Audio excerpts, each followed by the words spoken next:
The question of the role of interest groups in foreign policy making has been with us for a long time. What's a much newer question that I think scholars, as well as people really worried about making foreign policy, are dealing with just in the last few years, is what I would call the transnationalization of influence, or I might say the transnationalization of influence peddling. But really the question we're getting at is what happens to normal interest group politics when all kinds of actors from outside a country, including international corporations, and foreign governments, begin to get involved in interest group politics. What are the impacts and what are the implications? So let me begin with sort of a standard interest group model of politics. And this would come out of any textbook on interest group politics, right? So some group, think about the group that supports American universities or any kind of interest group, identifies interests, it wants the government to do something. So what do? You hire ex-lawmakers and ex-executive branch officials, right? And they use their access and their influence to promote your goals. And in return, you pay them a bunch of money, right? So they use their access to get what you want. They go directly to, of course, legislators or legislative staffers who they happen to be friends with from their own time in the legislature or their work with the executive branch.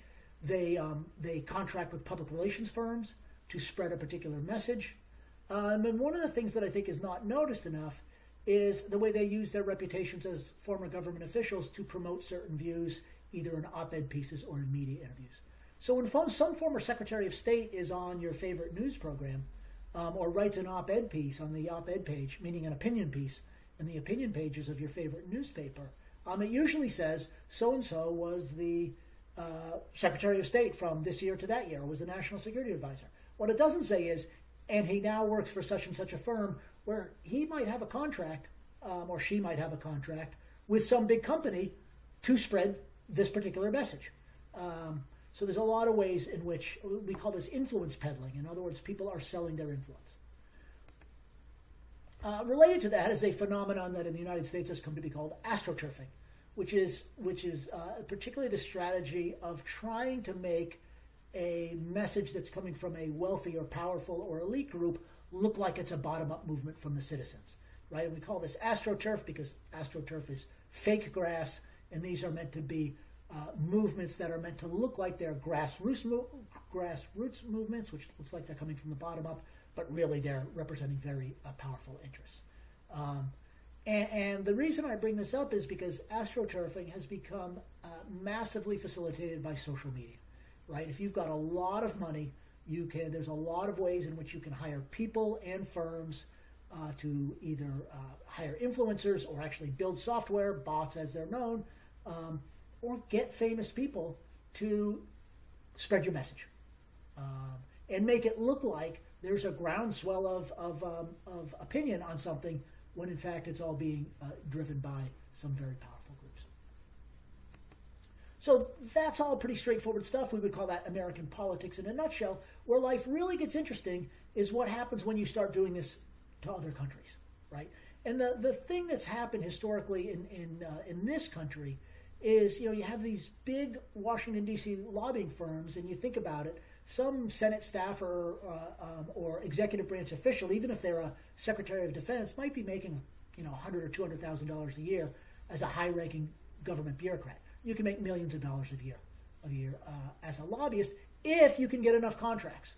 And it became realized at some point in time that in addition to American firms and American interest groups wanting to hire you, there were people outside the United States with lots of money who wanted to hire you as well. So in some sense, transnational corporate lobbying is not true. Exxon lobbies around the world, Apple, Google, they lobby in various countries where they have interests. Where life gets really interesting is, and this really probably has grown dramatically since the 1990s, is when you have companies from other countries that are hiring these powerful DC lobbyists, but they're controlled by foreign governments.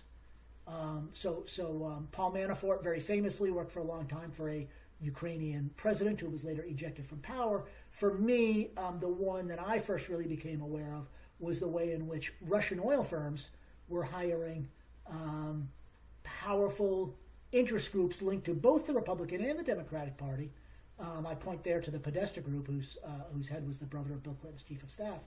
But these are Russian oil firms, hiring to lobby for various things. But these Russian oil firms were increasingly under the control of the Russian government. So to what extent then do you have actually foreign governments hiring ex-American government officials to do the bidding of foreign governments? And I think over the last 4 or 5 years, people have become much, much more aware that this sort of thing is going on all the time. And then the question is, what are the implications? What happens then when, to get to the most recent examples, right, when foreign governments begin social media campaigns in other countries, when astroturfing goes international. So Russia in the 2016 U.S. presidential election and since have been very, very active, trying to build up certain ideas on Facebook. As far as we can tell, the strategy in general is just to build up anti-government sentiment in general, build up the people on the left and the right, just to increase the amount of chaos. They did a fairly similar thing leading up to the Brexit vote in the UK in 2016, just as one goal in the United States was to actually try to get Donald Trump elected. A goal in the United Kingdom was to get Brexit passed because there was a sense that that would weaken the European Union. And in those two cases, of course, whether Russia's influence was decisive or not, we can debate. But in both of those cases, they got the result they wanted.